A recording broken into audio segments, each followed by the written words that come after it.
Good morning, everyone. Welcome to Tecnia TV.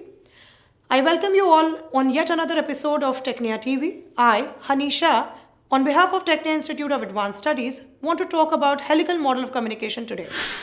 Another very important model of communication is the helical model of communication. The helical model of communication was proposed by Frank Dance in 1967 to throw some light on the communication process. Dance thought of communication processes similar to helix. What is a helix? A helix is nothing but a smooth curve, just like a spring, which if it goes upwards also comes downwards. The helical model of communication was designed by Frank Dance, keeping this simple helix in mind. Let us understand the model with the help of an example. A child, from the very moment he comes to this world, starts communicating. When a baby is born, the nurse rubs his back to make the child cry. If the child does not cry, it is an indication of a stillborn child. What does crying in this case refer to? It is actually a way the child is communicating to his parents that he is alive, absolutely hale and hearty, and ready to face the challenges of the world. As the child grows up, he cries whenever he is hungry or expects something from his parents and something simply from his parents' attention. It is again a child's own way of conveying his message to the whole world. When the same child grows up and starts going to school, he soon interacts with his parents, teachers, friends in the form of words. Now crying actually gets replaced by words or a speech, but one thing which is common is the process of communication, which existed since the child's birth. Thus, the child has actually started communicating from the very first day of his life and has been communicating all through the present day. This explains the one part of the helical model of communication.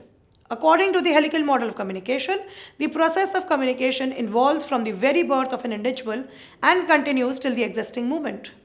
All living entities start communicating from the very first day of their origin.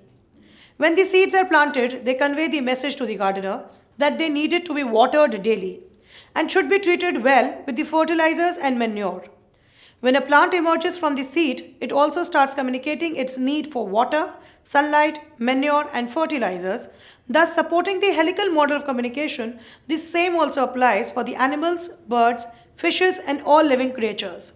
Now, let us throw some more light on the real life situation. An individual in his elementary classes learns to pronounce the particular word or react to a particular situation. It has been observed that even though the child grows up, he continues to pronounce that particular word in the same way as he did during his growing up days, or for that matter. If the same situation arises again, he would under all the circumstances react in the same way as he did in the past. The fear of the child when suddenly the light goes off, a night resulting in a complete blackout, is present in his younger days as well as when he grows up. The above message again makes the helical model of communication very clear. According to the helical model of the process of communication moves forward, it also comes back and is largely dependent on the past behavior of the individual. The model believes that the communication process is just like a helix which moves forward as well as comes backward and is dependent on the behavior patterns of the past, definitely with some modifications and changes. As the child grows up, he does make slight changes in his past body movements or past pronunciation or facial expression. He makes certain changes, modifications in his communication and tries to get rid of the communication errors. An individual will definitely get less nervous in his teenage days as compared to his childhood days. Thus, a slight change in the behavior. The helical model of communication understands communication in a broader perspective and considers almost all the activities of an individual from day one to till date. It cumulates all the activities occurring in the complete span of individual that affects the process of communication, which in turn goes forward and also depends on the past activities. So this was today in this model of communication.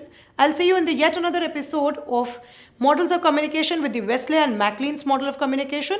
Thank you so much. Kindly subscribe Tecnia TV. Thank you.